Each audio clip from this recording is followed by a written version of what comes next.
Sabah saja ini sahase nai siapa lama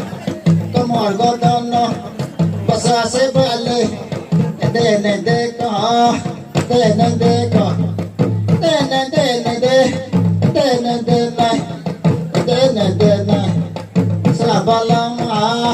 siapa lama gaji ya naya kiri ya naya orang nanti yo ayo ha ha ayo ha ha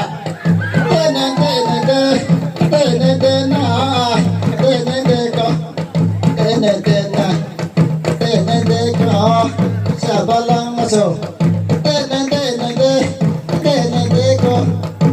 sani se,